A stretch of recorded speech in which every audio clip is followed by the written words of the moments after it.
we're talking about mindfulness, we're talking about productivity, and throughout I've been sitting on my hands, desperate to ask, what are the units? What are the unit? Productivity is kind of easier maybe, but mindfulness, how do we, I don't know what the units are. With heated Schofield test, that's how you know how hot your chilies are. But I find these terms a bit nebulous, and I just wondered, what units can we use, and is there room to maybe improve how we measure these things? Anyone feel free to comment on units? I'd start by saying it depends on the context. So if you're at a business level, or if you're at the country level, or individual, for an individual, yeah, then I suppose there's a feeling metric, isn't there? You know, there are things like, how happy are you today? And you put how productive have you been today? You know, days when you've been really unproductive, and you just kind of lounge around and be thinking too much or whatever. When I do my timesheet, yeah, that's it. So I don't know. Yeah, I think obviously with regards to, for example, if you're not very productive to the point where you're not at work, then that's one way of measuring the fact that sick days. Yes, sick days. Is one indicator, way. Yeah. But then so much of the problem is actually people coming into work, but just not very effective. And for that reason, the simple answer is actually there isn't a solid, tangible way to measure something as fluid as emotions and feelings. National Happiness Index, is there anything from that we can use? Well, that's the thing, it might not be, my opinion is that it might not be very accurate in terms of how you might sort of measure it. But the point is, do people get the support that they need in order to be more productive or happier or sort of... I guess it's asking about tracking. Can we track? We track output. That's how output. We track out the tasks done. Okay. And it's not always about happy work. I'm not always happy at work, but I'm interested and engaged, then measure. Leaving productivity to one side, mental health in particular for an individual is a subjective scale. So in psychotherapy there's a thing called SUDS, which is a subjective unit of distress. Okay? Right. Subjective unit of distress says, I'm 4 today. Now you have no idea what 4 means. 4 to me could be absolute agony, and I never hit 8. And 4 to you, 4 to me and you will be completely different. But if I say it's 4, and I do some form of therapy of some sort, and I say, it's gone down to 3. That's the important measure, rather than a objective scale that compares everyone. Right. There is, for mental health, there's an academic test called the RIF scale, which is a relatively complicated psychometric tool for measuring mental health and well-being. But ultimately, the only real value in that scale for you as an individual is where does that scale move to over time for you. If my score's 67 and yours is 66, I am no better or worse than you. But if my score goes from 67 to 75, that means I believe my mental health and well-being has improved. Cool. So we're understanding the relativity. The relativity of it is something we can track and gauge to study our progress. Cool. A second question I was thinking about was, I understand, I think very clearly, if we assume your decisions to dedicate your lives currently to this kind of activity, I'm assuming there's something of an emotional drive and something of a logical drive behind this. And the emotional drive, I think, is quite clear. These are great, admirable, interesting things to be working on. I wondered if there was a logical motivation to be in the space you're in. You see opportunities or statistics. You see an opportunity to serve some demand in this space, perhaps. Do you know what I mean about there being a logical side? Do you want to comment on that logical side? My business, because it's an employee experience, it covers a lot of things. Yeah. And there's opportunity in all of those areas. So, for example, we see like a lot of the big companies don't stay in the big company list for decades and decades, right. And they're dying out quickly. And big organisations aren't as agile as startups or small businesses. So what I find a lot of the client work I'm looking at is how can you make those kind of companies more agile and more innovative and act more like startups, because they understand that in the future that's what the problem is going to be. So there's a huge opportunity there. And then obviously the stats I showed on the global workforce engagement crisis is really big. And I think mental health and general productivity is higher on the agenda for everyone. So it's a real basically you've got to keep your competitive edge. Yeah. Any other comments on the opportunity here from a sort of logical? I mean, honestly, I think there's an opportunity to improve productivity in the UK for the good of the economy. The satisfaction, happiness, or poor individual health of people, whether they work in a company or a solo worker or an entrepreneur just starting a business. To my mind, there is something that's needed. There's something that all of us, not just 4 people sitting here, but all of us can help. And to me, my motivation is to provide that help. Yeah. Cool. And a final question from me before we check in with the audience again for more questions. I wondered if there are any really cool storylines out there that inspire you from outside of this room. So I've got 3 that I've checked out. I went to Silicon Beach, which is a really good event. It was back in November last year in Bournemouth. Really interesting kind of innovation event for people in the ad industry looking ahead at what's happening. And there was a lot of concern about mindfulness there, actually. It was one of the main sections, particularly looking at this contrast between our digital lives and our human lives. And there seemed to be some conflict and tension there. 3 things I wanted to flag up, because I think it's really nice when I go to events, I'm sitting in your chair, when I get names of books and people and projects that I can drop into my research work or just for interest. Dr. Lawrence Ampofo, he's got a podcast that's been running for 4 years on mindfulness, so if you want to follow up your interest in this area, he was a great speaker back there. We also came across Skylar Jessom. Skylar Jessom's really focused on hardware, digital hardware that is helping us be more mindful. So there's some things around headphones which won't let it play all day long to you, etc. So a bit of an expansion of your laptop refusing to let you stay on there all day long. But there's another interesting one, someone called Chris Bolin. Chris Bolin's got a manifesto on mindfulness in the digital era. What's really sweet about that actually is after you've downloaded it, you have to disconnect from the Wi-Fi before you can open it and read it to make sure you're paying attention. So I think it's nice to share those storylines and just cool stuff that inspires us and says, there is innovation taking place in that mindfulness and productivity space. Are there anything similar that you can think of that might be of interest to I watched a really good documentary recently on Netflix called The Minimalists. Has anyone seen it? So it's these 2 guys that were like working in banks, making loads of money, they hated themselves and hated their lives. So they went home, stripped it all back to this is an ethos I try and live by, do I need it, basically? Do I need that object? Do I need it or is it beautiful? That's how it kind of stays in my house. But now they go on tour talking about minimalism, and they interview some other really inspiring people who have stripped back their lives and their happiness has just gone off the scale, including a huge network of women across America who did this 30 outfit challenge. They have 5 outfits, so this bothers me. But they stripped all their outfits down to 30 items of clothing and lived off that for 6 months to and there were lots of stories of improved mental health and physical health associated with simplicity. And increased laundry. So the Brian Cox latest series, I don't know if anyone saw the thing where they're all crowding together to climb up and create these towers of people. They were literally 10 people high, and then they had the 2-3-year-old child who then climbed to the top. They were literally 10 metres up. Unbelievable. So that with crash helmets. Unbelievable. It's worth seeing. It really is. It's the first class. Spain or Portugal? I think it's What was it Catalonia. Catalonia. It was about snowflakes and geometries and this kind of space and time thing, but shapes of snowflakes and gravity. So it was a sort of effect of gravity and the pull to the ground and then sort of overcoming it and climbing up in a team. It was wonderful actually. Shall we? I'll give you a book. Human Tower. Max, I'll give you a book just before you move on. You've got to have a physical book in amongst all this. We can't do everything with the podcast, so I'm going to give you a physical book to have a look at. It's called The Undoing Project by Michael Lewis.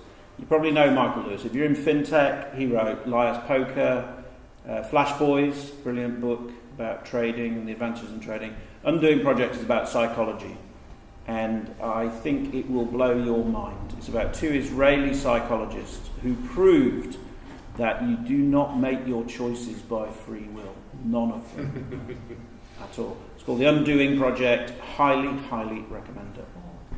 There is actually one book as well, and funnily enough, listening to yourself earlier really sort of reminded me of a book that could be incredibly helpful, insightful, called The Chimp Paradox. I don't know if anyone's heard that. So it's again about 2 different minds and how they interplay, which is your frontal lobes, which is about creativity and calm and how you make your decisions. But you've also got the amygdala, the sort of trigger aspects of your mind, the other part that is the fight or flight, and how you can control that part of your mind to actually make better decisions. And when it comes to mental health, sometimes it is people's amygdala, or whatever you want to call it, or the chimp, as the book calls it. And it's about how to work with that part of you, the part that does get angry and so forth. And if you can control it, like work with it, control it, and actually be able to manage it, then how that is actually really helpful for you when you're working. So. Great, cool. Great, nice tips to follow up on. Even if the work itself may not be that enjoyable, there's a lot more pleasure, and the whole energy of everything changes. So I understand like productivity, and that's great, but who are we being productive for? Because unless it's leading to sort of like emancipation and freedom, what is it? Who is all this productivity for? I feel like it is important to be productive, but where is it leading to? Because, like, you know, like I said with technology, it was supposed to free our lives. If we look at like the Jetsons and stuff like that, we should be all flying through the air on like these flying kind of cars and stuff like that. But we feel almost over-engaged, and it's hard to disengage. And I feel like a lot of mental health and mindfulness is being able to step back and not have to think about your work for a while and just have a silly little chat, or like Churchill said, it's like give someone a laugh and you give them a holiday. So I'm just thinking, like, how can we incorporate in terms of being productive, but with that pleasure as well, and giving people a laugh. It's so much easier to get through the day if you're just working with people and you have a bit of a giggle. So I'm just thinking about things like that. That's really interesting, because you've reminded me of the reason I got into this industry. So I read a book by Dr. Stuart, which everyone should read, called Play, How It Shapes the Brain and the Imagination. And he's a neuroscientist who did lots of research into psychopaths and serial killers, and found that one of the things they had in common was lack of play as children. Wow. It was like the main thing they had in common. And his research found that if you don't play as a child until you're 6 years old, your brain will always be like significantly, like something like 20% smaller. Play is like how we learn, how we explore. And so I started to look at how I could work with organisations to integrate play into the workplace. But play is a tricky word in the workplace, so that turned into creativity, and now it's innovation. But it's all about like how can you play is amazing for the workplace. It makes you more productive, even if you're taking time out to do it. And I think it's about making work more playful. I'm not saying like, now you've got half an hour on the ping pong table. Yeah. It's about making, like you integrate jokes, and it's about joy, bringing joy to the workplace, and it has amazing impact on motivation and engagement and productivity. So yeah, great book. Read it. Yeah. So I used to work at one of the companies you had up there, Accenture. I used to work for EY as a management consultant. And it's pretty stressful stuff, actually. Sometimes we'd be there till midnight, just really, busting our chops to make sure a deadline was reached. And some of these things are inherent to the way a business runs, right? You can't have a business functioning effectively without these high-pressure environments. So I'm just wondering, Flip, to you, what's your answer to these high-pressure environments? Is it, we need to work less and play more, or is it we need to work harder and play harder? It's quite confusing to get. I think, this is a real systemic problem, and it's this kind of thing of like, if everyone's working 14-hour days, we all should be. I don't think it's productive. But obviously if you work in an organisation where that's the status quo, you just get on the train. So I actually think the main issue is leadership, modelling good behaviour. So if you're leading a team or leading a department, you leave on time. There's always going to be a few days where you've got to like pull an all-nighter occasionally. I used to work in advertising, it's the same thing. But it's it's got to be modelled really well, and it's got to be part of the culture, and this is where you're living and breathing your values, and you're showing that you care about your people. If everyone's working till midnight, you don't care about your people enough. It's not a productive environment. That's also a cultural thing. That's an American culture. I've worked for 4 or 5 big American organisations, Right. and the UK office did not start like that.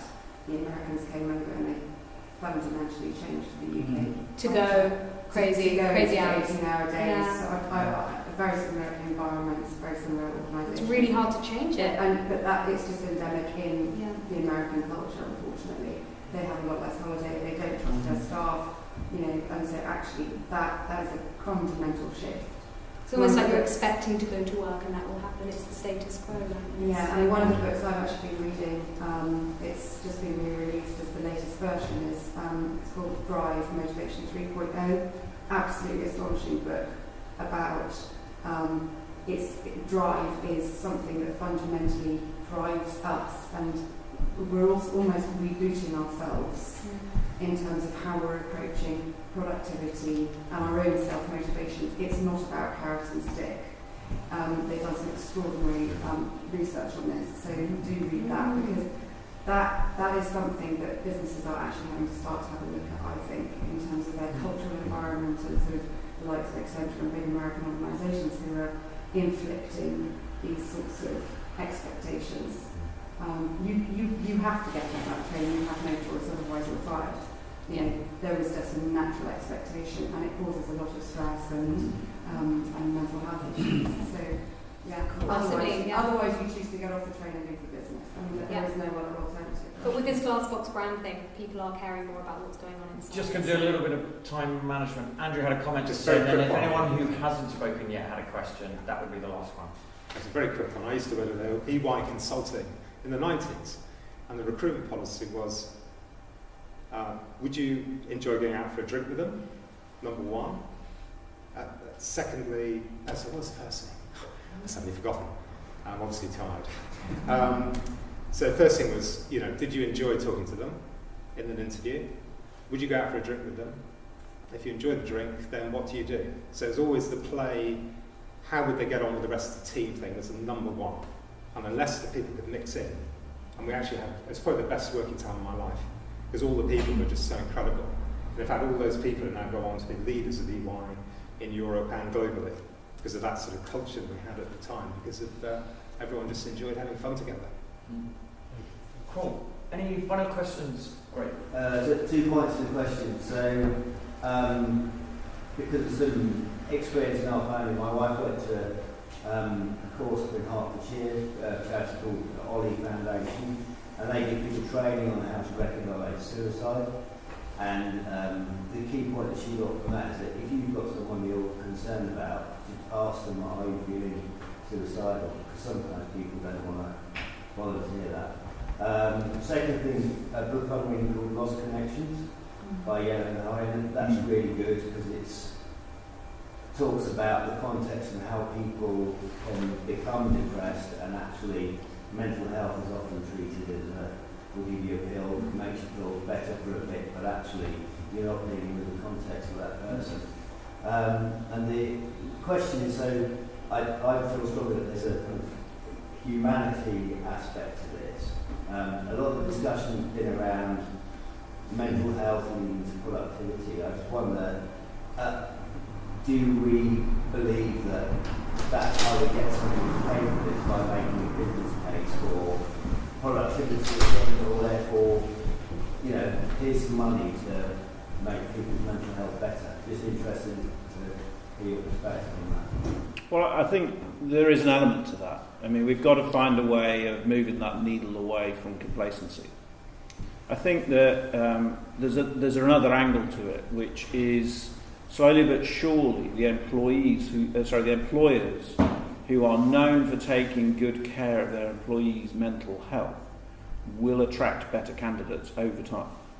And that is a long game. And in the world we live in, we're used to quick results. We want things to happen instantly. And, I'm prepared to play the long game on this. We need to shift a super tanker and change direction on it. And sometimes we will have to put it into economic terms to get them to release the funds to do it, and to release the funds they need to see the value in doing that. It's a business case mentality. But that's possibly where we might start, but in time I think it will be self-selecting. Cool, that's a really nice place to stop. It's official, we are the new Richard and Judy book club now. A lot of book recommendations flying around there, but lots of great tips, great questions, great responses, lots of thoughtful material. I just wanted to flag up, there's a couple more sessions. So 21st of February we're looking at millennials and fin-teens in fintech, and 20th of March we're looking at thinking like a VC, how to get your scale up funded. So if those are of interest, we'll obviously be delighted to see you again. In the meantime, we've got a little bit of time to finish up, drink some food.